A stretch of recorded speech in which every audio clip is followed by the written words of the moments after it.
موضوع الدرس في صفات المؤمنين سورة الشورى تفسير ابن كثير. الحمد لله رب العالمين والصلاة والسلام على أشرف الأنبياء وسيد المرسلين سيدنا محمد وعلى آله وأصحابه أجمعين. اللهم صل على سيدنا محمد وعلى آل سيدنا محمد كما صليت على إبراهيم وعلى آل إبراهيم في العالمين إنك حميد مجيد. أعوذ بالله من الشيطان الرجيم. بسم الله الرحمن الرحيم. فما أوتيتم من شيء فمتاع الحياة الدنيا وما عند الله خير وأبقى للذين آمنوا وعلى ربهم يتوكلون. والذين يجتنبون كبائر الإثم والفواحش وإذا ما غضبوا هم يغفرون. والذين استجابوا لربهم وأقاموا الصلاة وأمرهم شورى بينهم ومما رزقناهم ينفقون. والذين إذا أصابهم البغي هم ينتصرون. وجزاء سيئة سيئة مثلها فمن عفا وأصلح فأجره على الله إنه لا يحب الظالمين. ولمن انتصر بعد ظلمه فأولئك ما عليهم من سبيل إنما السبيل على الذين يظلمون الناس ويبغون في الأرض بغير الحق أولئك لهم عذاب أليم. ولمن صبر وغفر إن ذلك لمن عزم الأمور. الحمدللہ اللہ تبارک و تعالیٰ کی رحمت سے سورۃ شورى میں ہم نے الحمدللہ سب سے پہلے اس بات رسالت سرکار دو عالم صلی اللہ علیہ وسلم اور منکرین کے لیے رد، اس کے بعد پھر اللہ تبارک و تعالی نے بیان فرمایا تھا کہ دین جو ہے وہ ایک ہے. دین اسلام جو ہے ہر دور میں ایک ہے، یعنی حضرت نوح علیہ السلام سے لے کر سرکار دو عالم صلی اللہ علیہ وسلم تک دین کے بنیادی اصول میں کوئی فرق نہیں. باقی ہر زمان میں ہر احوال میں شریعت کے احکام مختلف ہیں. جیسے جیسے اس دور کے احوال تھے اللہ نے ان کو شریعت عطا فرمائی، اور وہ شریعت بھی گویا دین کا حصہ ہے، دین کے تابع. پھر اللہ تبارک و تعالی نے ارشاد فرمایا تھا کہ میرے محبوب جب یہ بات ثابت ہو گئی کہ دین ایک ہے، وہی دین حضرت نوح علیہ السلام، حضرت ابراہیم، حضرت موسیٰ، حضرت عیسیٰ علیہ السلام اور آپ کو دیا ہے، تو اب آپ لوگوں کو اللہ کے دین کی طرف بلائیں اور خود بھی اس پہ جمے رہیں اور ان کی خواہشات کی اتباع ہرگز نہ کریں. اور ساتھ یہ بھی فرما دیں کہ میرا ایمان ہے جو اللہ نے کتابیں اتاری ہیں اور اللہ نے مجھے حکم دیا ہے کہ میں تم میں انصاف و عدل کروں. اللہ ہی ہمارا اور تمہارا رب ہے. اگر نہیں مانتے ہو لنا اعمالنا ولکم اعمالکم، ہمارے اعمال ہمیں مبارک، تمہیں تمہارا راستہ. لا حجت بیننا و بینکم، اب تمہارے اور ہمارے درمیان میں کوئی بات باقی نہیں. اللہ یجمع بیننا، اللہ ہی ہمیں قیامت میں جمع کریں گے اور اسی کی طرف لوٹنا ہے. اور اس کے بعد اللہ نے فرما دیا تھا والذین یحاجون فی اللہ من بعد ما استجیب لہ، میرے محبوب جو لوگ اللہ کی ذات میں، اللہ کے صفات میں، اللہ کے دین میں جھگڑتے ہیں حالانکہ اس کو ماننے والوں نے مان لیا ہے، ان کے پاس کوئی دلیل نہیں. حجتہم داحضۃ عند ربہم، ان کی حجت جو ہے وہ باطل ہے، وہ مٹنے والی ہے، ان کے رب کے ہاں اس کی کوئی حیثیت نہیں. وعلیہم غضب ولہم عذاب شدید، اور ان پہ اللہ کا غضب ہے، ان کے لیے سخت عذاب ہے. اللہ الذی انزل الکتاب بالحق والمیزان، اللہ تبارک و تعالی نے اپنی کتاب اتاری سچی اور اتارا میزان تاکہ عدل ہو۔ وما یدریک لعل الساعۃ قریب، میرے محبوب آپ کو کیا خبر کہ قیامت قریب ہے۔ یستعجل بها الذین لا یؤمنون بها، قیامت کے بارے میں جلدی کرتے ہیں وہ لوگ جن کا ایمان ہی نہیں ہے آخرت پر۔ والذین آمنوا مشفقون منها، اور جو ایمان والے ہیں وہ ڈرتے ہیں۔ وَيَعْلَمُونَ أَنَّهَا الْحَقُّ، اور جانتے ہیں کہ قیامت حق ہے۔ أَلَا إِنَّ الَّذِينَ يُمَارُونَ فِي السَّاعَةِ لَفِي ضَلَالٍ بَعِيدٍ، اللہ نے تنبیہ فرمائی کہ خبردار وہ لوگ جو قیامت کے آنے میں شک کرتے ہیں وہ بہت دور گمراہی میں بھٹک گئے۔ اللہ لطیف بعبادہ، اللہ اپنے بندوں پہ مہربان ہیں۔ یرزق من یشاء، جس کو چاہتے ہیں رزق عطا فرماتے ہیں۔ یاد رکھیں رزق صرف کھانے پینے کا نام نہیں، تمام نعمتیں جو ہیں وہ اللہ کی رزق ہیں۔ اللہ جس کو چاہتے ہیں علم دیتے ہیں، جس کو چاہتے ہیں قوت دیتے ہیں، جس کو چاہتے ہیں صحت دیتے ہیں، جس کو چاہتے ہیں جمال دیتے ہیں، یہ بھی سب اللہ کی نعمتیں ہیں۔ یرزق من یشاء وہو القوی العزیز، وہی زبردست ہے اور وہی ہر چیز پہ غالب ہے جس پہ کوئی غالب نہیں۔ آگے اللہ فرماتی ہیں کہ میرا نظام یہ ہے کہ من کان یرید حرث الآخرۃ نزد لہ فی حرثہ، جو اپنی آخرت کی کھیتی کو بڑھانا چاہتا ہے ہم اس کی کھیتی کو بڑھا دیتے ہیں، اور جو دنیا کی زندگانی کمانا چاہتا ہے ہم دے دیتے ہیں، لیکن آخرت میں اس کا کوئی حصہ نہیں ہوگا۔ ومن کان یرید حرث الدنیا نؤتہ منہا وما لہ فی الآخرۃ من نصیب۔ ام لهم شرکاء شرعوا لهم من الدین ما لم یأذن به اللہ، میرے محبوب یہ اگر دین اسلام کو نہیں مانتے تو کیا انہوں نے جو شرکاء بنا رکھے ہیں انہوں نے ان کو کوئی نیا دین دیا ہے جس کا اللہ نے حکم نہ دیا ہو؟ مانا یہ ہے کوئی ان کے پاس دین نہیں ہے تو لا دین ہے، لا مذہب ہے، باطل ہے۔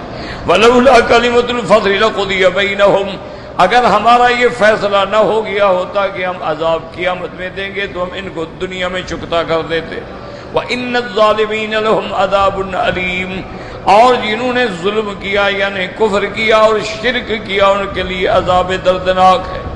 تَرَى الظَّالِمِينَ مُشْفِقِينَ مِمَّا كَسَبُوا وَهُوَ وَاقِعٌ بِهِمْ، اے رائی اے مخاطب دیکھنے والے، جب تو قیامت میں دیکھے گا ان کافروں کو مشرکوں کو، یہ ڈر رہے ہوں گے عذاب جہنم سے، لیکن وہ عذاب ان پہ آ کے رہے گا، کوئی ٹال نہیں سکتا۔ اور ان کے مقابلے پہ ایمان والوں کی کیفیت کیا ہوگی؟ فرمایا والذین آمنوا وعملوا الصالحات فی روضات الجنات، جو ایمان لائے اور اچھے عمل کیے وہ جنت کے باغوں میں ہوں گے۔ لہم ما یشاءون عند ربہم، ان کو ہر وہ چیز ملے گی جو اپنے رب سے چاہیں گے۔ ذالک هو الفضل الکبیر، یہ جنت میں پہنچ جانا جو ہے بہت بڑی کامیابی ہے۔ ذالک الذی یبشر اللہ عبادہ الذین آمنوا وعملوا الصالحات، اور اسی جنت کے بارے میں اللہ تبارک و تعالیٰ اپنے بندوں کو خوشخبری دیتے ہیں جو ایمان لائے اور عمل کیے۔ اللہ نے فرمایا میرے محبوب ان مشرکین کو آپ فرمائیں قُلْ لَا أَسْأَلُكُمْ عَلَيْهِ أَجْرًا إِلَّا الْمَوَدَّةَ فِي الْقُرْبَى، میں تم سے دعوت دین پہ تبلیغ پہ کوئی اجر کوئی پیسہ کوئی دولت نہیں چاہتا، لیکن میری قرابت اور رشتہ داری کا لحاظ کرتے ہوئے میرے راستے میں کانٹے نہ بچھاؤ۔ اگر ایمان نہیں لا سکتے ہو تو نہ لاؤ، لیکن دشمنی تو نہ کرو۔ وَمَن يَقْتَرِفْ حَسَنَةً نَزِدْ لَهُ فِيهَا حُسْنًا، اور جو بندہ اللہ تبارک و تعالیٰ کی رحمت سے حسن نیکی کا کام کرے گا اس کی نیکیوں کو ہم بڑھا دیں گے۔ ان اللہ غفور شکور، اللہ بخشنے والے ہیں اور اپنے بندوں کا تھوڑا عمل بھی قبول فرمانے والے ہیں۔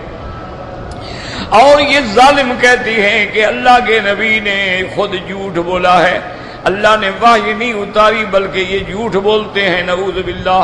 ام یقولون افترى علی اللہ کذبا، یہ بدبخت کہتے ہیں کہ حضور نے خود بنایا ہے قرآن، اس کے بعد فرمایا فَإِن يَشَإِ اللَّهُ يَخْتِمْ عَلَىٰ قَلْبِكَ، اگر آپ خود بناتے تو ہمارے اندر تو طاقت ہے کہ ہم آپ کے دل پہ بھی مہر کر دیتے، وَيَمْحُ اللَّهُ الْبَاطِلَ، اگر باطل مٹا دیتے، وَيُحِقُّ الْحَقَّ بِكَلِمَاتِهِ، اور پھر حق کو ہم ثابت کر دیتے۔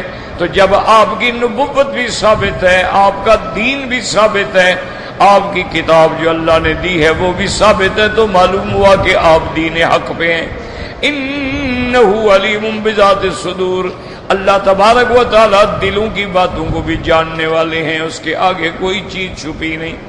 اس کے بعد اللہ نے اپنی رحمت کا اعلان فرمایا وَهُوَ الَّذِي يَقْبَلُ التَّوْبَةَ عَنْ عِبَادِهِ، وہ ذات ہے جو اپنے بندوں کی توبہ قبول فرماتے ہیں، بندوں سے جتنا گناہ ہو جائیں لیکن جب سچے دل سے توبہ کریں اللہ قبول فرما دیتے ہیں۔ اسی لیے ایک صحیح حدیث مبارک ہے، میرے آقا محبوب دو عالم سیدنا محمد مصطفیٰ صلی اللہ علیہ وسلم نے فرمایا کلنا خطاؤون، ہم سب جو ہیں وہ خطا کار ہیں، وخیر الخطائین التوابون، لیکن سب سے بہتر خطا کار وہ ہوتے ہیں جو اللہ کے دروازے پہ توبہ کرنے والے ہوتے ہیں۔ ہر بندے سے خطا ہوتی ہے لیکن اللہ کو وہ خطا کار بھی پیارے ہیں جو توبہ کرتے ہیں۔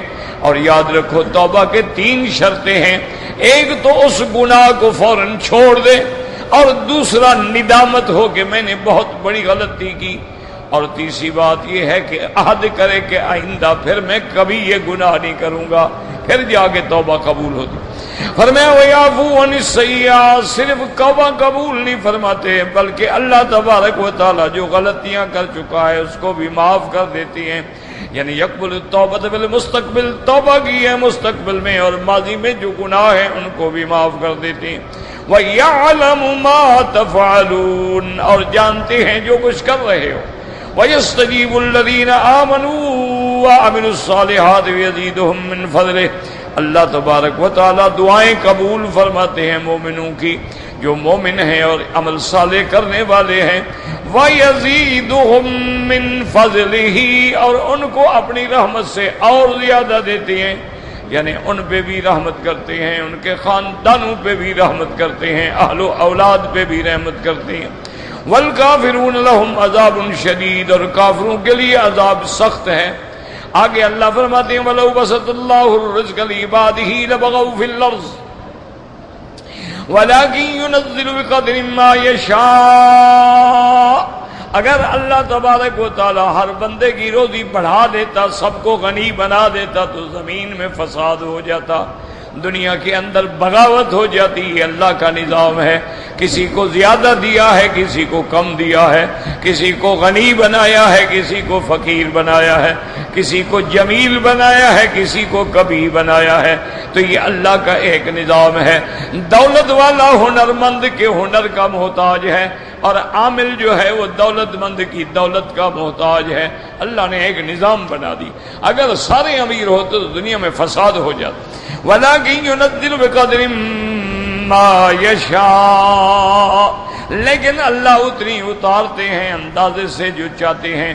إِنَّهُ بِعِبَادِهِ خَبِيرٌ بَصِيرٌ، اللہ اپنے بندوں کے احوال کو جاننے والے ہیں، دیکھنے والے ہیں۔ وَهُوَ الَّذِي يُنَزِّلُ الْغَيْثَ مِن بَعْدِ مَا قَنَطُوا وَيَنشُرُ رَحْمَتَهُ، اور اسی کی ذات ہے جو اتارتی ہے بارش جب تم نا امید ہو جاتے ہو، جب تم مایوس ہو جاتے ہو تو اللہ کی رحمت آ جاتی ہے۔ اللہ تبارک و تعالیٰ کا نظام ہے۔ آپ بھی دل سے دعائیں کریں کہ اس وقت عالم اسلام اپنی بھلائی اور بہتری سے مایوس ہو گیا ہے، دعا کرو اللہ رحمت نازل فرما دے، اللہ اسلام اور مسلمانوں کے ملکوں کی حفاظت فرما دے۔ بے انتہا مشکلات کا دور ہے، اور کفر کی طاغوتی قوتوں نے ہر مقام پہ اتفاق کر لیا ہے مسلمانوں کو اور اسلام کو مٹانے کے لیے، لیکن مسلمان ماشاءاللہ ہر آدمی کی محلے میں 1.5 اینٹ کی مسجد الگ ہے، اس کی اپنی مسجد ہے، اس کی اپنی مسجد ہے، اس کی جناب اپنا رنگ ہے، اس کی اپنی پگڑی ہے، اس کی اپنا نعرہ ہے، اس کا اپنا نعرہ ہے۔ اسی پہ ہمیں لڑا کے الجھا کے ان فتنوں میں ڈال کے کفر دندنا رہا ہے، جہاں چاہتا ہے مسلمانوں کو کچل دیتا۔ کیوں؟ جب وہ مسلمانوں کو مارتا ہے ایک پارٹی خوش ہو رہی ہوتی ہے وہ اس کے ساتھ ہو جائے، ہاں جی بالکل بالکل ان کو رگڑا دو، بالکل یہ بڑے غلط لوگ ہیں۔ پھر جب ان کی باری آ جائے گی وہ ان کو کہیں ہاں اصل خبیث تو یہ تھے، ان کو رگڑا دو۔ انا للہ و انا الیہ راجعون۔ اصل وجہ کیا ہے کہ اللہ کا عذاب ہے۔ اللہ تبارک و تعالی جب عذاب بھیجتے ہیں تو اس کی ایک قسم یہ بھی ہے کہ یذیق بعضکم بعض بعض، کہ اللہ ایک دوسرے کو آپس میں الجھا دیتے ہیں اور قتل عام ہو جاتے ہیں۔ یعنی آپ صبح سے لے کر شام تک صرف اخبار کا کوئی چینل کھول کے بیٹھ جائیں تو صرف یہی خبر ملے گی، یہ قتل ہو گیا، یہ قتل ہو گیا، اتنے مارے گئے، اتنے مارے گئے، اتنا حادثہ ہو گیا، اتنی گاڑی گر گئی، اتنے اغوا ہو گئے، اتنے خامد نے بیوی کو مار دیا، بیوی نے خامد کو مار دیا، بیٹے نے باپ کو مار دیا، باپ نے یہ خبر۔ تو یہ وجہ کیا ہے؟ دیکھو نا جی، چلو ہم کہیں گے اچھا جی کسی جگہ پارٹیاں ہیں، جماعتیں ہیں، وہ لڑے، اور یہ جو بیوی خامد کو مار رہی ہے، خامد بیوی کو، اس میں کون سی پارٹی ہے؟ اس میں کون سی سیاست ہے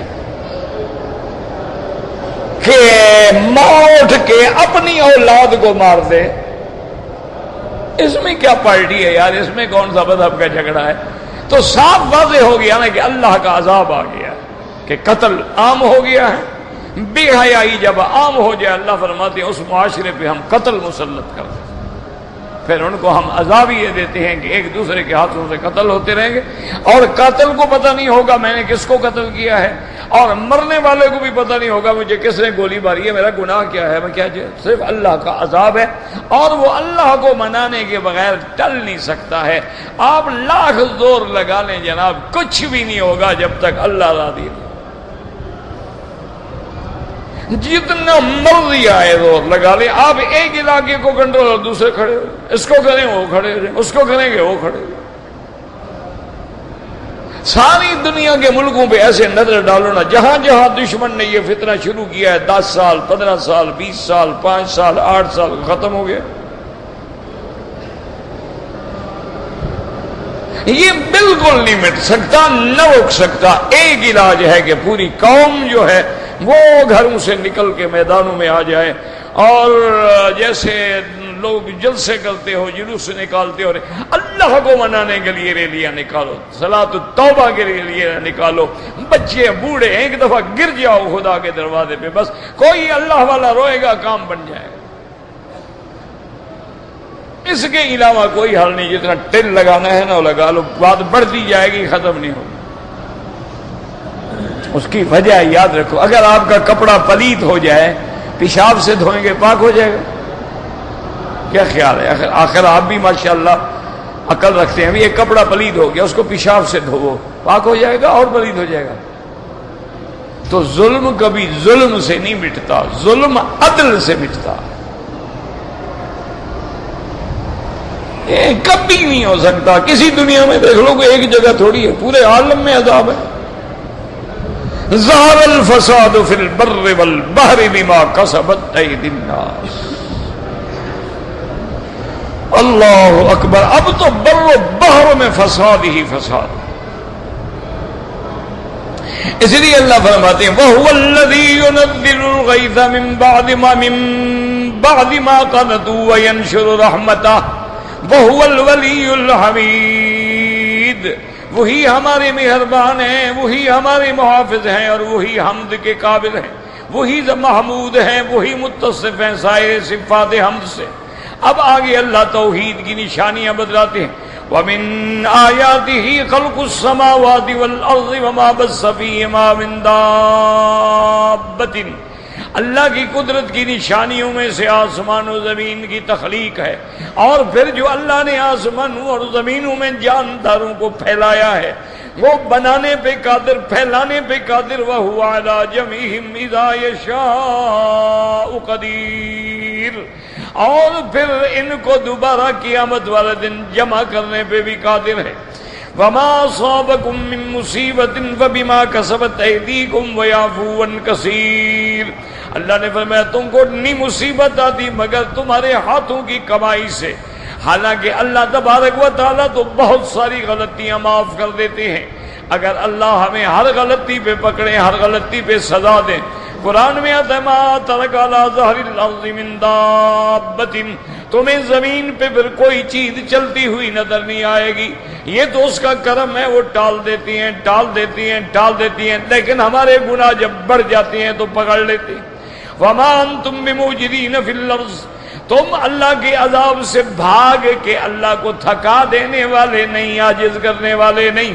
وما لکم من دون اللہ من ولی ولا نصیر، عذاب اللہ کا دنیا میں آئے یا آخرت میں آئے، اللہ کے سوا کوئی مددگار نہیں، اللہ کے سوا کوئی بچانے والا نہیں۔ اب فرماتے ہیں ومن آیاتہ الجوار فی البحر کالأعلام، اللہ تبارک و تعالیٰ کی قدرت کی نشانیوں میں سے یہ کشتیاں ہیں جو سمندروں میں، دریاؤں میں پہاڑوں کی طرح کھڑی ہیں۔ ان یشاء یسکن الريح فیظللن رواکد علی ظہرہ، اگر اللہ چاہے ہواؤں کو روک دیں اور یہ کھڑی کھڑی تباہ ہو جائیں۔ ان فی ذلک لآیات لکل صبار شکور، اللہ تبارک و تعالیٰ کی اس میں نشانیاں ہیں، لیکن ان لوگوں کے لیے جو صبر کرنے والے ہیں اور جو اللہ کی نعمتوں کا شکر کرنے والے ہیں۔ یاد رکھو اس زمانے میں ہواؤں سے چلتی تھیں کشتیاں، آج جو ہیں بڑے بڑے انجن ہیں، مشینیں ہیں، لیکن آج بھی اللہ چاہے طوفان آ جائے ہوا کا تو جہاز اڑ جاتے ہیں۔ اللہ تبارک و تعالی رحمت کرے، سمندروں میں جب طوفان آتے ہیں نا، بڑے بڑے جہاز ایسے لگتے ہیں جیسے کوئی لکڑی کا ٹکڑا ادھر سے ادھر پھر رہا ہو جا رہا ہو، تو اللہ تبارک و تعالی آپ بھی قادر۔ اور اس کے بعد فرماتی ہیں وَيُوبِقُهُنَّ بِمَا كَسَبُوا وَيَعْفُو عَن كَثِيرٍ، اگر اللہ تبارک و تعالی چاہے ہوائیں روک کے ان کو ہلاک کر دیں، لیکن اس کا کرم ہے کہ وہ درگزر فرماتے ہیں تمہاری غلطیوں سے۔ وَيَعْلَمَ الَّذِينَ يُجَادِلُونَ فِي آیاتنا مَا لَهُم مِّن مَّحِیصٍ، اور جانتے ہیں جو جھگڑا کر رہے ہیں اللہ کی نشانیوں میں، آیات میں، مَا لَهُم مِّن مَّحِیصٍ، ان کے لیے اللہ کے عذاب سے کوئی ٹھکانہ نہیں، کوئی راستہ نہیں، کوئی جانے کا بھاگنے کا راستہ نہیں۔ وہ ہر حال میں اللہ تبارک و تعالیٰ کا عذاب جب آئے گا تو پکڑے جائیں گے، کوئی راستہ ہی نہیں۔ اب آج کی سبق کی جو آیتیں ہم نے پڑھی ہیں، اللہ فرماتے ہیں فَمَا أُوتِيتُم مِّن شَيْءٍ فَمَتَاعُ الْحَيَاةِ الدُّنْيَا وَمَا عِندَ اللَّهِ خَيْرٌ وَأَبْقَىٰ،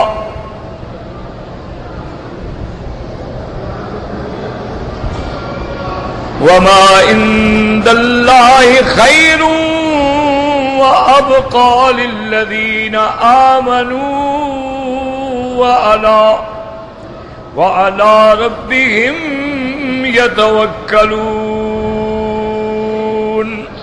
اللہ نے فرمایا فَمَا أُوتِيتُم، جو کچھ تمہیں دنیا میں حاصل ہوا، دیے گئے ہو، فَمَتَاعُ الْحَيَاةِ الدُّنْيَا، یہ صرف دنیا میں چند روزہ نفع اٹھانا ہے، کیونکہ یہ دنیا بھی فانی ہے، اس کی ہر نعمت فانی ہے، یہ دنیا خود بھی فنا ہونے والی ہے۔ کل من علیہا فان وَيَبْقَى وَجْهُ رَبِّكَ ذُو الْجَلَالِ وَالْإِكْرَامِ، فرمایا وَمَا عِندَ اللَّهِ خَيْرٌ وَأَبْقَىٰ، اور جو نعمتیں تیرے اللہ کے پاس ہیں وہ نعمتیں بہتر بھی ہیں اور ہمیشہ رہنے والی بھی ہیں، لیکن وہ کن کو ملیں گی؟ لِلَّذِينَ آمَنُوا وَعَلَىٰ رَبِّهِمْ يَتَوَكَّلُونَ، جو لوگ ایمان لائے، صحیح عقیدہ اختیار کیا، اپنے رب پہ بھروسہ کیا، وہ نعمتیں ان کو ملیں گی، کیونکہ دنیا کی نعمت فانی ہے اور آخرت کی نعمت جو ہے وہ باقی ہے، وہ ابدیہ ہیں، وہ سرمدیہ ہیں، ان پہ زوال نہیں آئے گا۔ ان پہ فنا نہیں آئے گی۔ اس لیے اللہ نے فرمایا دنیا میں غلط خیالات میں نہ کھو جاؤ، یہ تو عارضی نفع اٹھانے کی جگہ ہے۔ جیسے علماء مثال دیتے ہیں، دنیا تو ایک پلیٹ فارم ہے، مسافر خانہ ہے۔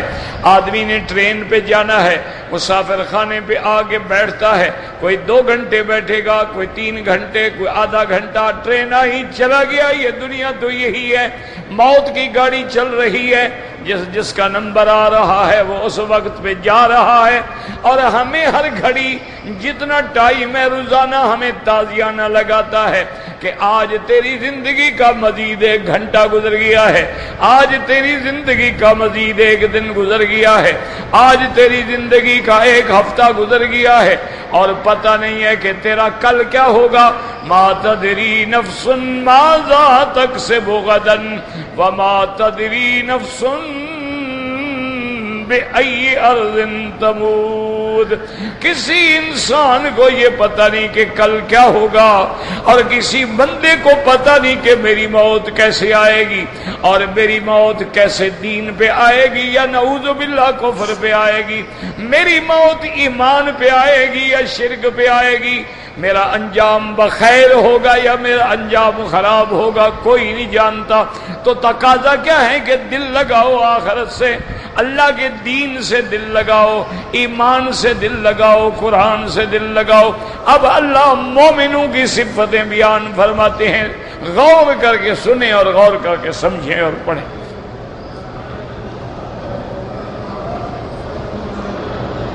فرمایا والذین یجتنبون کبائر الاثم والفواحش وَإِذَا مَا غَضِبُوا هُمْ يَغْفِرُونَ۔ اللہ فرماتے ہیں میرے مومن وہ ہیں یجتنبون جو بچتے ہیں بڑے بڑے گناہوں سے اور فواحش سے، وَإِذَا مَا غَضِبُوا اور جب ان کو غصہ دلایا جاتا ہے کسی بات پہ وہ معاف کر دیتے ہیں۔ اللہ نے فرمایا کہ مومن کی صفت یہ ہے، یاد رکھو۔ دوسری دفعہ قرآن کہتا ہے قَدْ أَفْلَحَ الْمُؤْمِنُونَ۔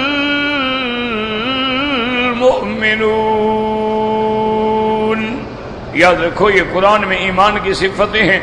علماء نے لکھا ہے کہ جب یہ آیات پڑھو نا تو اپنے دل میں غور کرتے جاؤ کہ بھئی میرا نمبر 1 ہے 2 ہے، میں نے کتنا حاصل کیا، کون سا نہیں کیا، ان پہ غور کرو کہ یہ صفات میرے اندر ہیں یا نہیں۔ صرف یہ نہیں کہ قرآن پڑھ کے گزر جاؤ۔ ایک آئے قَدْ أَفْلَحَ الْمُؤْمِنُونَ الَّذِينَ هُمْ فِي صَلَاتِهِمْ خَاشِعُونَ۔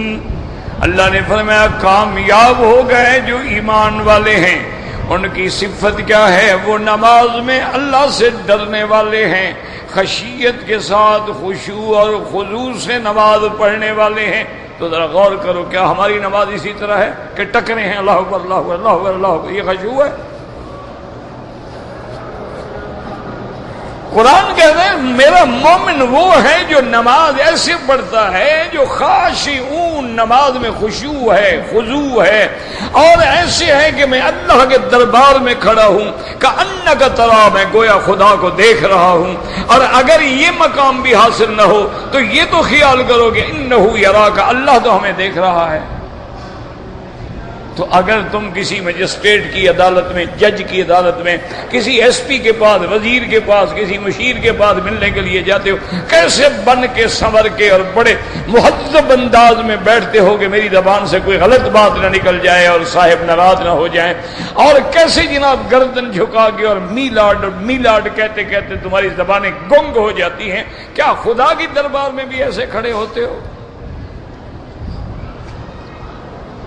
بس اسی سے اپنا فیصلہ کر لو۔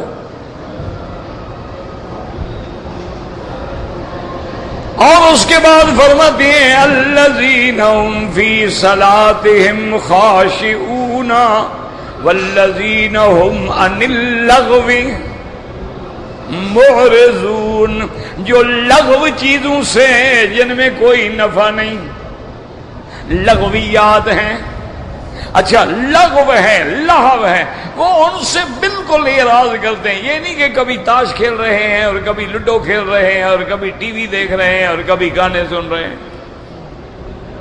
تو اب دیکھ لو کیا یہ دوسری آیت بھی ہمارے اوپر منطبق ہوتی ہے کہ نہیں ہوتی؟ والذین هم للزکاۃ فاعلون، اور میں نے جو ان کو دولت دی ہے، مال دیا ہے، حساب کر کے زکوٰۃ ادا کرنے والے ہیں۔ اور بعض علماء نے فرمایا زکوٰۃ سے مراد اپنی پاکی ہے، یعنی اپنے اندر کو بھی پاک کرنے کے لیے کوشش کرنے والے ہیں۔ تو دیکھ لو کہ آج کتنا سرمایہ دار ہے جو زکوٰۃ دیتا ہے۔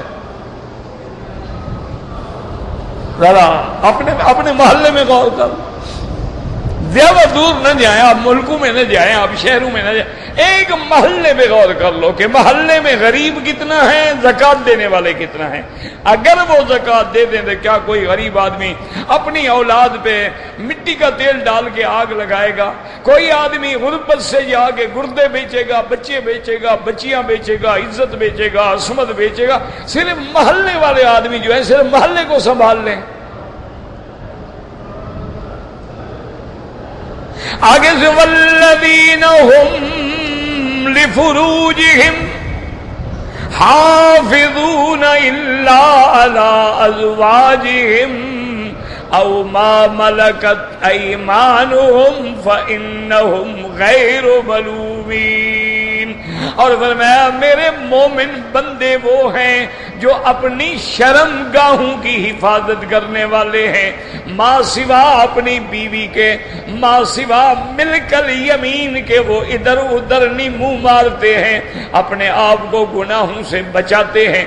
اور یاد رکھو میرے مدنی سرکار رحمت دو عالم کا فرمان ہے، فرمایا من یضمن لی بین لحییہ و بین فخذیہ انا ازمن له الجنت او کما قال، میرے آقا نے فرمایا جو بندہ مرد ہے یا عورت ہے دو چیزوں کی مجھے گارنٹی دے دے، جو دو چباڑوں دو ہونٹوں کے درمیان یعنی زبان ہے اور جو رانوں کے درمیان یعنی شرمگاہ ہے، اس کی ضمانت دے دے کہ یہ دونوں غلطی نہیں کریں گے، گناہ نہیں کریں گے، اس کی جنت کا محمد ذمہ دار ہے۔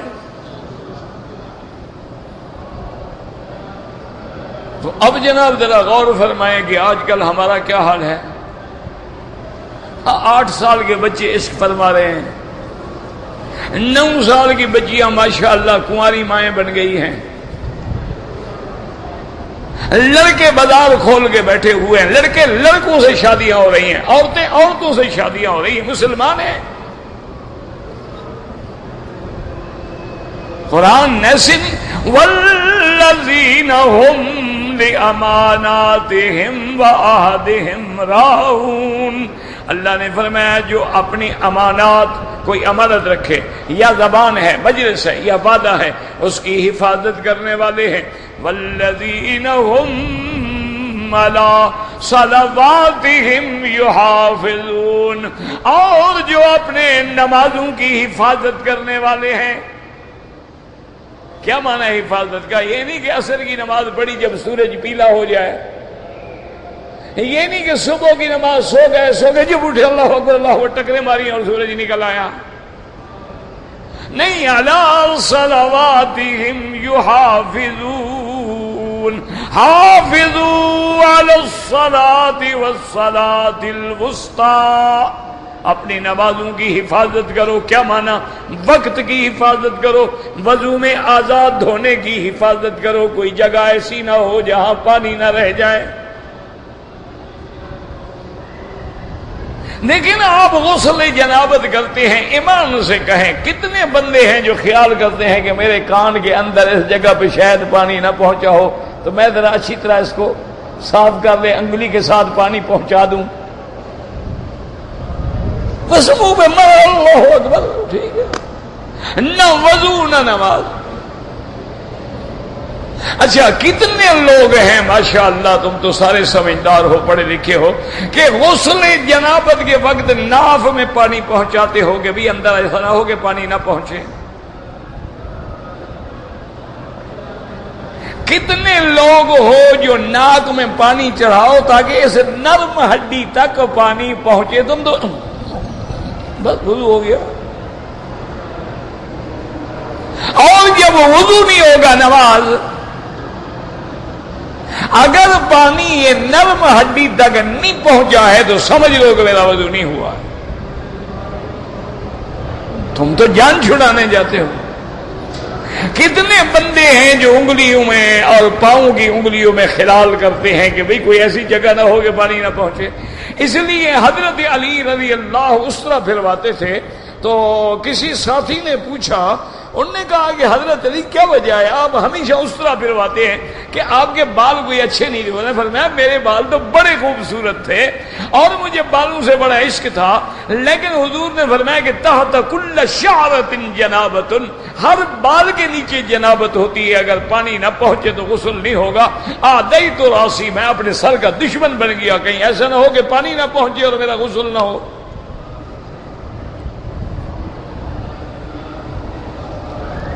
تم نے بھی کبھی خیال کیا؟ ماشاءاللہ عمرے پہ آئے ہو، ٹھیک ہے جی، کھڑے ہیں، اچھا نلکا کھول کے پاؤں نیچے یوں دے کے پھر آ جائیں گے تو انگلیوں میں خود بخود چلا جائے گا۔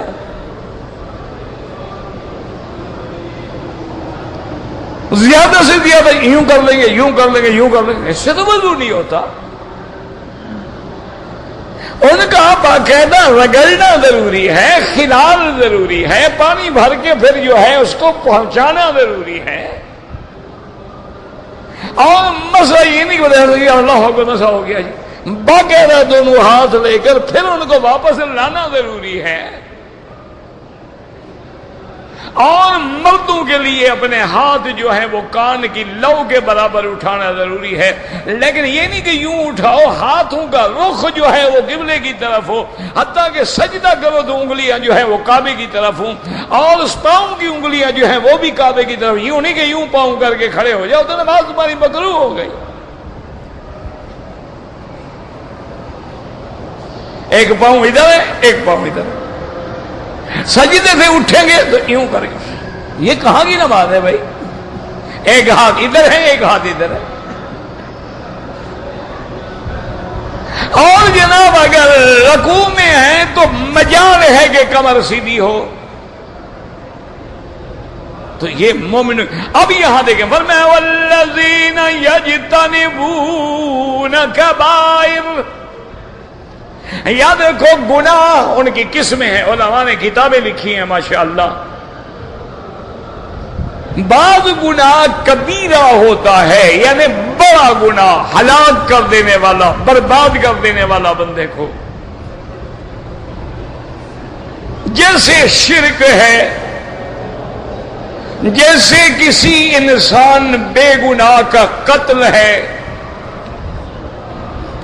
اسی طرح جیسے مال ربا سود کھانا ہے، اسی طرح اگر مومن اور کافروں کا جہاد ہو رہا ہے تو پشت دکھا کے بھاگنا ہے، اسی طرح زنا ہے، یہ سارے جو ہیں یہ کبائر ہیں۔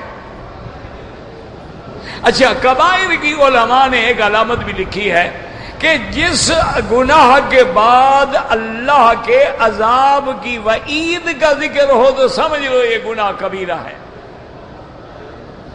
جس گناہ کے بعد حد کا ذکر ہو کہ اس گناہ پہ اس کو حد ماری جائے تو سمجھ لو گناہ کبیرہ ہے، جیسے السارق والسارقۃ فاقطعوا ایدیہما، چور کا ہاتھ کاٹو، الزانیۃ والزانی فاجلدوا کل واحد منہما، زانی مرد ہے عورت ہے کوڑے مارو، تو اس کا معنی ہے حد، جب حد آ گئی تو سمجھو کبیرہ ہے۔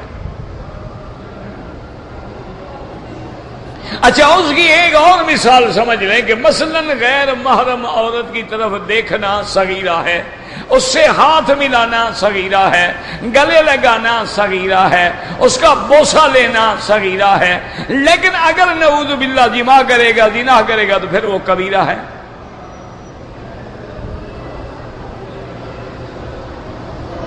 اسی طرح یاد رکھیں کہ یہاں اللہ نے دو لفظ فرمائے ہیں، یاد رکھو، قرآن کو سمجھو، والذین یجتنبون الکبائر والفواحش، کبائر من الاثم والفواحش، تو جب کبائر آ گیا تو پھر فواحش کا کیوں ذکر کیا؟ اور یاد رکھو فواحش کا اصل زیادہ استعمال جو ہے وہ زنا کے لیے ہوتا ہے، جیسے اللہ فرماتے ہیں وَلَا تَقْرَبُوا الزِّنَا إِنَّهُ كَانَ فَاحِشَةً وَسَاءَ سَبِيلًا۔ اللہ فرماتے ہیں زنا کے قریب نہ جاؤ، یہ بہت بری چیز ہے اور بہت برا راستہ ہے، اس کا خاص طور پہ ذکر کیا گیا۔ علماء نے کہا اس کی وجہ ہے کہ بعض گناہ بندے تک ہے اور بعض گناہ متعدی ہوتا ہے، ایک عورت سے زنا ہے پھر حمل ہو جائے وہ ولد الزنا ہے، پھر دو خاندانوں میں عداوت ہے، پھر اس میں قتل ہے، تباہی بربادی ہے، تو پھر گناہ تو ایک ہے لیکن وہ گناہ تو ایسا ہے نا بڑھتا جا رہا ہے نا۔ اسی لیے آتا ہے الزنا یخرج البنا، زنا ایسی بیماری ہے کہ بنیادوں کو اکھاڑ ڈالتی ہے۔ اور اسی طرح یہ بھی یاد رکھو من زنا زنیا، اگر تم کسی کی لڑکی سے زنا کر رہے ہو سمجھو تیری بیٹی بہن سے بھی زنا ہوگا، تمہیں بھی بدلہ دینا پڑے گا۔ یہ نہ سمجھو کہ غریب کی لڑکی ہے، غریب کی بچی ہے، بدلہ لینے والا اللہ ہے۔ اور اس لیے علماء کہتے ہیں کہ بھئی ایک تو ہے نا کہ انسان ہے کہ خطا کوئی چھوٹا موٹا گناہ انسان سے بغیر اس کے بھی صادر ہو جاتا ہے، لیکن آمدن چھوٹا گناہ سمجھنا، کوئی یار چلو کسی غیر محرم عورت کو بوسہ دینا چھوٹا گناہ ہے نا، اس کے لیے بھی حضور نے سمجھا دیا، فرمایا ایاک و محقرات الذنوب، آپ نے فرمایا عائشہ خبردار چھوٹے گناہوں سے بچنا، کیونکہ آگ جب جلاتی ہیں تو ہمیشہ چھوٹی لکڑیوں سے آگ جلائی جاتی ہے، بڑی لکڑی رکھ دیتے نا ادھر چھوٹی ادھر چھوٹی ادھر، اس کو آگ لگاتی ہے، چھوٹی کو لگے گی تو بڑی بھڑک اٹھے گی نا۔ تو یہی چھوٹے گناہ تو ہیں برباد کرنے والے کہ آدمی خیال نہیں کرتا ہے، اس لیے علماء کہتے ہیں الاول نظرۃ ثم خطرۃ ثم خطوۃ ثم خطیۃ، فرماتے ہیں کہ پہلے آدمی غیر محرم عورت پہ نظر ڈالتا ہے، پہلے نظر، پھر دل میں خطر خیال آتا ہے کہ خوبصورت ہے، پھر قدم بڑھاتا ہے، پھر جب ملتے ہیں تو گناہ ہوتا ہے۔ تو اس لیے ہمیشہ جو ہے گناہوں سے بچیں اور اپنے آپ کو صغائر سے بھی اور کبائر سے بھی بچائیں۔ اور ایک بات یاد رکھیں کہ کبیرہ گناہ ما سوا توبہ کے معاف نہیں ہوتا، اور کبائر میں یہ بھی یاد رکھیں اگر کسی کا حق دینا ہے، پیسہ ہے، مال ہے، تو جب تک ادا نہیں کرو گے وہ معاف نہیں ہوگا۔ اگر تم نے اپنی بیٹیوں کا، اپنی بہنوں کا وراثت کا مال کھایا ہوا ہے، جب تک ادا نہیں کرو گے حج پڑھنے سے یا توبہ کرنے سے معاف نہیں ہوگا۔ اسی طرح اگر حقوق العباد ہیں ادا کرنے ہوں گے، اچھا وہ بندے نہیں رہے دنیا میں، خیرات کر دو، اگر حقوق اللہ ہیں اللہ سے توبہ کرو اور آئندہ ان گناہوں سے بچ جاؤ، یہ وہ مومن ہیں جو اللہ پہ بھروسہ کرنے والے ہیں۔ اللہم اجعلنا من عبادک الصالحین الذین لا خوف علیہم ولا هم یحزنون۔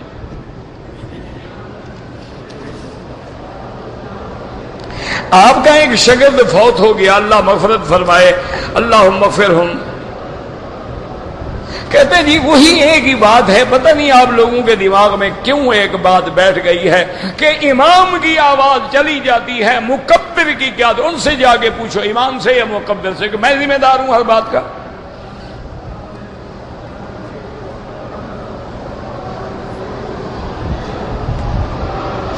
اللہ کے بندے ایک بات سمجھائی تمہارے دماغ میں نہیں بیٹھتی، اللہ ہدایت دے۔ احتیاط ہے کہ لاکھوں لوگوں کی نماز ہے، کوئی لوگ باہر کھڑے ہیں، حرم سے باہر ہیں، کوئی نیچے کی منزل میں ہے، کوئی چوتھی منزل میں ہے، اس لیے احتیاط کی جاتی ہے۔ دونوں کے سپیکر الگ الگ چل رہے ہوتے ہیں کہ خدا نہ کرے ایک اگر ناکام ہو جائے تو دوسری آواز تو پہنچ جائے، لوگ نماز تو پڑھ لیں۔ ایک احتیاط ہے، کوشش ہے، باقی دونوں بھی بند ہو سکتے ہیں۔ ایک دماغ میں آ گیا لگا ہوا ہے، کوئی دین کا مسئلہ، کفر اسلام کی جنگ ہے جو تیرے دماغ میں کھٹک گئی ہے۔ 14 سال عمر ہے، احرام کی حالت میں، حیض آ گیا ہے، ٹھیک ہے، بہرحال عورت کا کوئی احرام نہیں ہوتا، جو کپڑے پہنے ہوئے ہیں وہی احرام ہے۔ حیض آ گیا ہے، ہوٹل میں بیٹھی رہے، جب پاک ہو جائے غسل کر کے طواف کر کے صفا کر کے عمرہ دوڑے۔ یہ رومال کھول دینے سے عورت کا کوئی احرام نہیں کھل جاتا، اور یہ سمجھے کہ میں احرام میں ہوں، نہ خوشبو لگائے نہ کسی قسم کی ایسی حرکت کرے جو احرام کے خلاف ہو۔ سنت کے مطابق ایک قبضہ داڑھی ہونا ضروری ہے۔ رکن یمانی یمن کی جانب ہے، اس لیے یمانی کہتے ہیں۔ حضرت علی کہاں پیدا ہوئے؟ مکے میں پیدا ہوئے۔ کعبہ پورے مکے کو کہتے ہیں حدیم بالغ الکعبہ۔ اللہ فرماتے ہیں حج کی بکری کعبے میں ذبح کرو۔ تم مینا میں ذبح کرتے ہو کہ کعبے میں ذبح کرتے ہو؟ حضرت بلال کی قبر کہاں ہے؟ اللہ عالم، شام میں ہے شاید، لیکن خدا جانتا ہے۔ عصر کی نماز کے بعد احناف جو ہیں وہ چاہتے ہیں مغرب کے بعد 2 رکعت پڑھیں، لیکن یہاں امام احمد بن حنبل رحمۃ اللہ علیہ کے نزدیک جائز ہیں۔ حج اور عمرہ کسی کے لیے بھی ہو سکتا ہے۔ زمزم پینے کا وہی طریقہ ہے جو عام پانی کا ہے، بیٹھ کے پیئیں، 3 سانس لے کے پیئیں۔ بہرحال آپ کی فجر کی نماز جہاد میں ہوگی، جہاد میں کھڑے ہو کے پڑھ لو، کیا مشکل ہے بھائی؟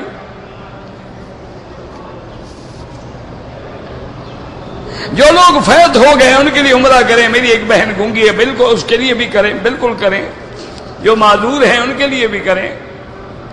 عمرہ کرنے سے حج فرض نہیں ہوتا۔ داڑھی اور سر کے بالوں کو خضاب کالا نہ لگائیں، باقی جو مرضی آئے لگائیں۔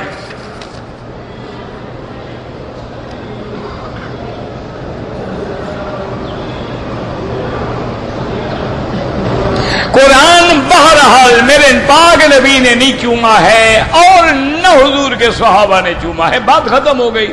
یہ مکے والوں کے لیے دین الگ ہے اور تمہارے ملک کے لیے دین الگ ہے۔ سرکار دو عالم نے کعبے میں صرف حجر اسود کو بوسہ دیا ہے، ورنہ حضور کو کون روک سکتا تھا؟ آپ جہاں چاہتے بوسہ دیتے۔ اگر امام نماز میں قرآن پڑھتے ہوئے بھول گیا، پیچھے مقتدی نے اس کو لفظ بتا دیا، کوئی سجدہ نہیں، ٹھیک ہے، وہ لفظ لے کے ٹھیک کر لے۔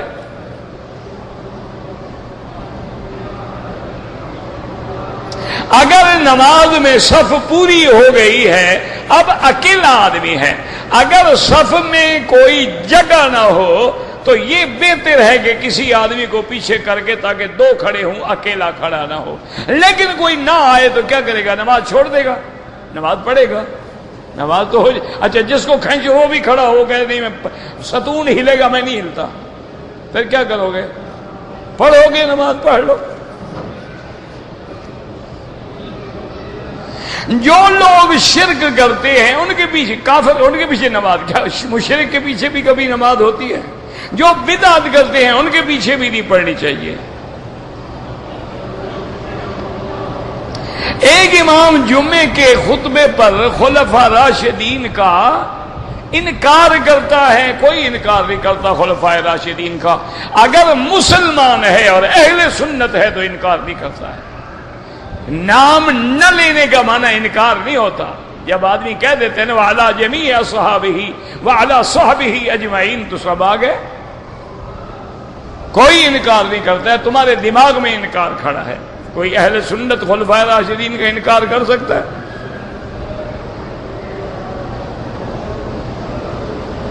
اسی طرح فجر کی نماز کے بعد احناف کے نزدیک سورج نکلنے کے بعد نماز پڑھیں۔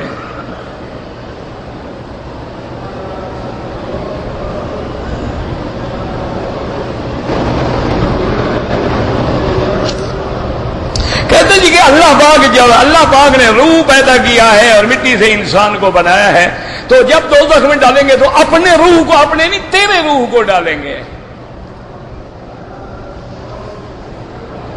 اس نے کہا ہے یہ کام کرو جنت دوں گا، یہ کرو تو جہنم دوں گا، اس کے حکم ہے۔ اس کی نافرمانی کی تو جہنم ملی۔ میری بیوی کا حمل گر گیا ہے، 10 دن ہو گئے ہیں، لیکن ہلکا سا قطرہ آ رہا ہے، انتظار کریں، 40 دن تک انتظار کرنا پڑے گا، لیکن اگر خون بند ہو جائے تو پھر پاک ہو گئی۔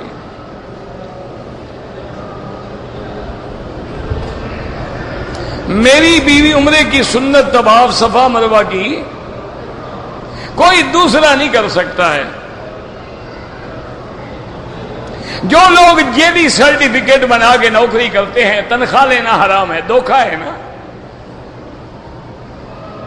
ایک وقت میں 2 بہنوں سے نکاح کرنا بالکل حرام ہے. تو قرآن کا مسئلہ ہے ان تجمعوا بین الاختین، کہ 2 بہنوں کو ایک نکاح میں جمع نہ کرو، کیونکہ ان کے درمیان میں بغض ہوگا، حسد ہوگا، بہن بہن کی دشمن بنے گی.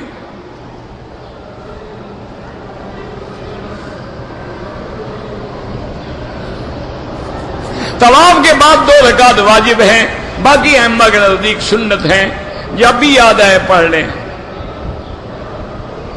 اگر آدمی نے احرام باندھ لیا گھر میں، 2 رکعت پڑھ لی، نیت کر لی، ایئرپورٹ پہ آیا، جہاز 12 گھنٹے کے لیے لیٹ ہو گیا، احرام کھول دیا، 1 بکری دم ادا کرو. یہ تھوڑا ہے کہ جب چاہو باندھ لو، جب چاہو کھول دو.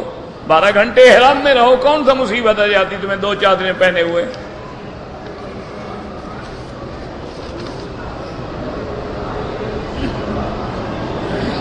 ایک عورت طواف کے بعد اپنے کمرے میں چلی گئی، صفا مروہ نہیں کیا، دوسرے دن طواف و صفا کیا، ٹھیک ہے کوئی بات نہیں، وہی عورت کا کوئی احرام نہیں. 1000 دفعہ تو کہا ہے عورت کا کوئی احرام نہیں. یہ جو رومال تم باندھتے ہو یہ تم نے خود بنایا ہے، شریعت کا کوئی حکم نہیں. زمزم کے پانی سے غسل ہو سکتا ہے، ہو سکتا ہے. بہرحال یہ ڈولی وولی، یہ اپنا سرخ پٹے باندھنے، لوہے پکڑ، یہ کافروں کی رسمیں ہیں.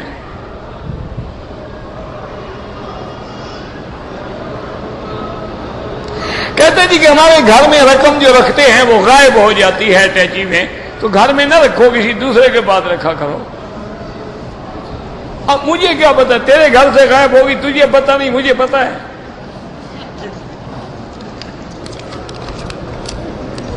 بہتر ہے گھر میں رکھو ہی نہیں، دوسرے کو دے دو.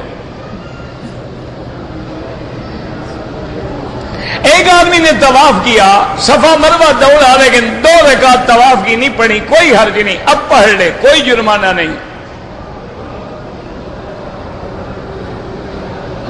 واجب الطواف ہر حال میں پڑھے گا، وہ قضا نماز میں جمع نہیں ہوتا. جان چھڑانا چاہتا ہے نا، اللہ کے ساتھ بھی بزنس کر رہا ہے کہ وہ 2 رکعت طواف کی جو پڑھوں تو 2 رکعت فجر والی قضا نہ پڑھ لوں، اسی میں یہ بھی رگڑا ہو جائے. اللہ سے بھی کاروبار کرتے ہیں نا لوگ. اللہ کے بندے، فرض الگ چیز ہے، طواف کی واجب الگ چیز ہے، سنت الگ چیز ہے.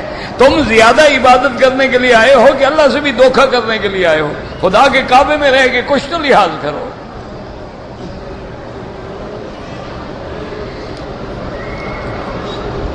ہم لوگ اسلام آباد سے ابو ظبی آئے، انہوں نے کہا تھا کہ ابو ظبی سے احرام باندھیں گے، لیکن جناب ہمارا احرام جو تھا وہ ایئرپورٹ چلا گیا جہاز میں. بہرحال جناب آپ کا عمرہ بھی نہیں ہوا میقات کا، اور 1 بکری دم بھی پڑ گئی.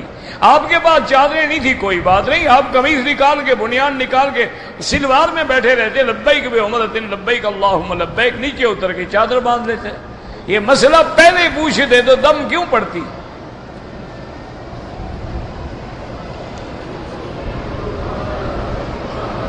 مدینے والا بنائے گا، کیا بنائے گا پتہ نہیں، مجھے سمجھ ہی نہیں آئی. مسجد عائشہ سے عمرہ ہو سکتا ہے، بالکل ہو سکتا ہے. کچھ لوگ حضور ہاتھ نماز چھوڑ کے پڑھتے ہیں، بالکل غلط ہے. ساری زندگی حضور پاک نے ہاتھ باندھ کے نماز پڑھی ہے.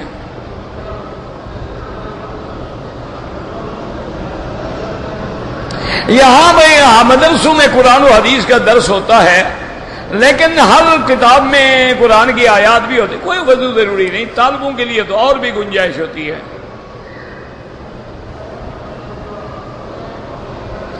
بہرحال اگر آپ کے کپڑے قطرے گرتے ہیں، آپ انڈر ویئر رکھیں، ہر نماز کے لیے نیا وضو کریں اور اس کو دھویا کریں. ملک میں ہمارے غریب رشتہ دار ہیں، اگر پیسے بھیج کے ہم بچوں کا عقیقہ وہاں کروا دیں، تمہاری مرضی، یہاں کرو وہاں کرو، کرو صحیح.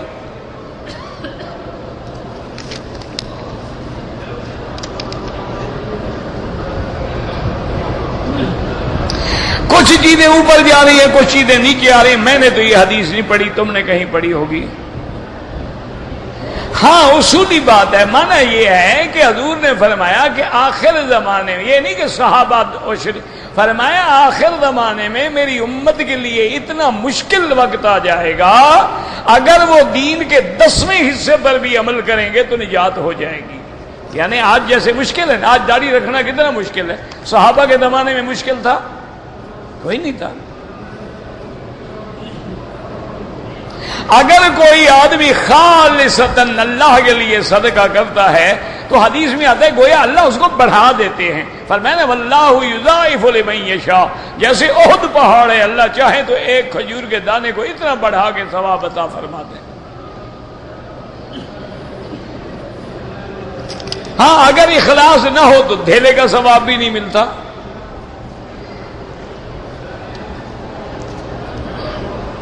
امام کے پیچھے اگر آپ حنفی مسلک سے تعلق رکھتے ہیں تو فاتحہ نہ پڑھیں، اور امام احمد بن حنبل فرماتے ہیں کہ جہری نمازوں میں نہ پڑھیں. یعنی فجر ہے، مغرب ہے، عشاء ہے، جس میں امام قرآن زور سے پڑھتا ہے، نہ پڑھیں. صرف سری نمازوں میں پڑھیں جب فاتحہ سنائی نہ دے رہی ہو، کیونکہ وہ فرماتے ہیں کہ اللہ کا حکم یہ ہے کہ جب قرآن پڑھا جائے فاستمعوا لہ وانصتوا. اور یہی حدیث مسلم شریف کے اندر ہے، حضور نے فرمایا اذا قرأ فانصتوا، جب امام پڑھے تو تم چپ رہو. باقی اللہ سب کی قبول فرمائے. تم سارے مولوی مل کے اس کے لیے محنت کرو جو بدبخت نماز پڑھتا ہی نہیں. جو پڑھ رہا ہے اس کو پڑھنے دو، خدا کے لیے ان کو نہ لڑاؤ. حجر اسود پہلے سفید تھا، ہاں روایات میں آتا ہے کہ روشن تھا، سفید تھا، بنی آدم کے گناہوں کی وجہ سے سیاہ ہو گیا.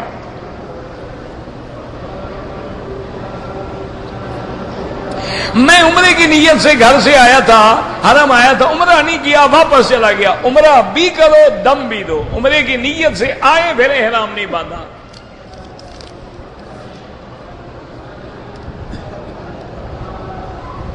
لڑکی کا باپ اپنے بہن کے لڑکے سے، لیکن لڑکی راضی نہیں ہے، پھر نہیں کرنا چاہیے نکاح. جہاں والدین کو، ولی الامر کو نکاح کر دینے کا حق ہے، وہاں شرعاً یہ بھی پابند ہے کہ لڑکی سے پہلے اجازت لے کے راضی ہو کہ نہیں. اگر وہ راضی نہ ہو تو نہ کرے. زندگی اس نے گزارنی ہے، تم نے تو نہیں گزارنی. اگر ایک عورت نے گولیاں کھا لی ہیں کہ حیض نہ آئے، اگر حیض بند ہے بالکل پاک ہے، ٹھیک ہے. لیکن اگر کبھی کبھی بلیڈنگ ہوتی ہے تو مطلب ہے کہ پاک نہیں ہے وہ، پھر نمازیں نہ پڑھے.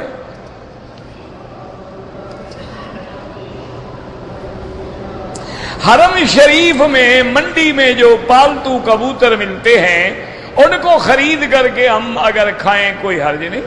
جیسے مرغیاں ہیں، مرغیاں روز نہیں کھا رہے ہو، ساری مکے کی مرغیاں ختم ہو گئی ہیں، مسئلہ آج پوچھنے ہے. وہ پالتو جی شکار منع ہے، بات سمجھا کرو نا، شکار کرنا منع ہے.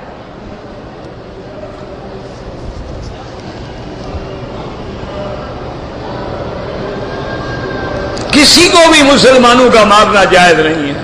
مسلمان کو مارے یہ عذاب ہے، یہ کوئی جہاد نہیں ہوتا ہے.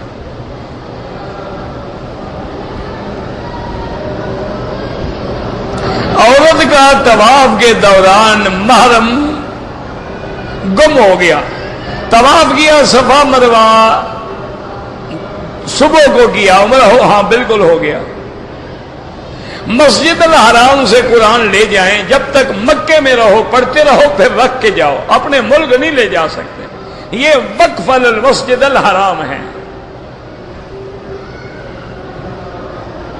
اگر ایک آدمی نے 2 چادریں ہوٹل سے باندھ لی، مسجد عائشہ میں گیا، وہاں جا کے 2 رکعت پڑھی اور وہاں سے نیت کر کے آ گیا، عمرہ ہو گیا، ٹھیک ہے.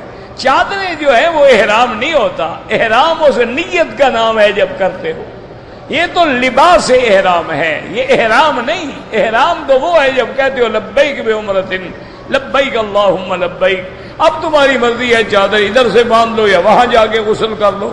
بعض لوگ سوچتے ہیں کہ وہاں کپڑے کہاں رکھیں گے، پھر گٹھڑی اٹھاتے پھریں گے. چلو بھی غسل کر کے تیاری کر کے 2 چادریں بھی باندھ کے چلے جائیں، 2 رکعت، کوئی حرج نہیں.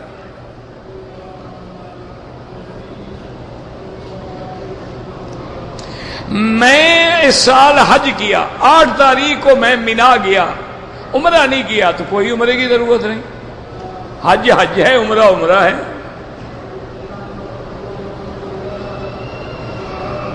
میں ہر بار عمرہ کرتا ہوں تو بالوں کو صاف کرتا ہوں، لیکن ایک دفعہ عمرہ کیا تو میں نے ٹک لگائے ہیں، وہ دم پڑ گئی۔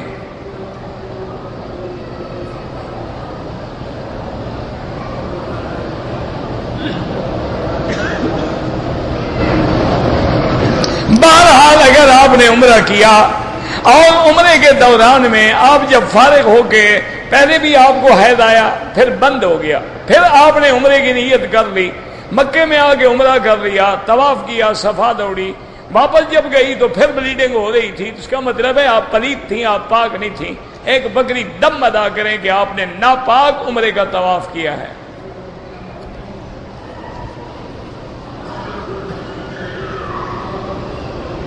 اگر میاں بیوی ایک بستر پہ سوتے ہیں، اس بستر پہ کوئی نجاست نہیں لگی ہے تو ٹھیک ہے، وہ پاک ہے، پھر وہ کیوں ناپاک ہے؟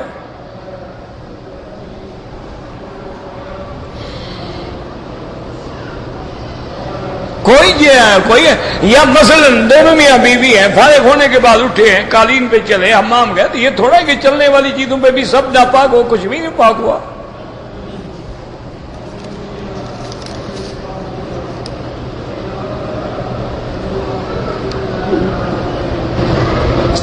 ایک آدمی نے اپنی بیوی کو کہا ہے کہ تم گھر سے نکلیں یا فلاں فلاں آدمی سے تم نے بات کی تو تمہیں طلاق، اگر وہ بات کرے گی تو احناف کے نزدیک طلاق ہو جائے گی۔ یہ طلاق معلق ہے، اذا جاء الشرط، جب شرط پوری ہوگی تو مشروط بھی پورا ہو جائے گا۔ لیکن بہتر یہ ہے کہ دارالافتاء سے رجوع کر کے فتویٰ حاصل کرو۔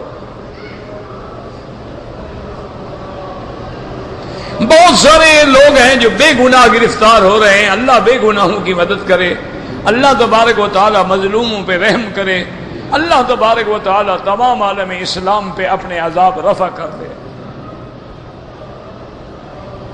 اگر مدینہ منورہ جانے کے بعد عورت کو حیض آ جائے، مسجد کے باہر بیٹھی رہے، بس نہ نماز پڑھے، نہ سلام پڑھے، نہ اندر جائے، ذکر اذکار کرتی رہے، کوئی بات نہیں۔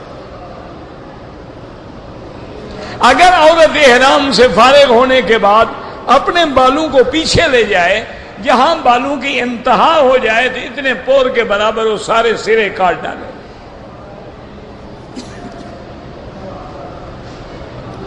ٹیلی ویژن پہ میری نوکری جائز ہے، بہرحال کوشش تو کرو کہ کسی اور ماحول میں چلے جاؤ، کیونکہ آج کل ٹیلی ویژن وغیرہ جو ہیں یہ بھی عریانی اور فحاشی کے مرکز بن گئے ہیں۔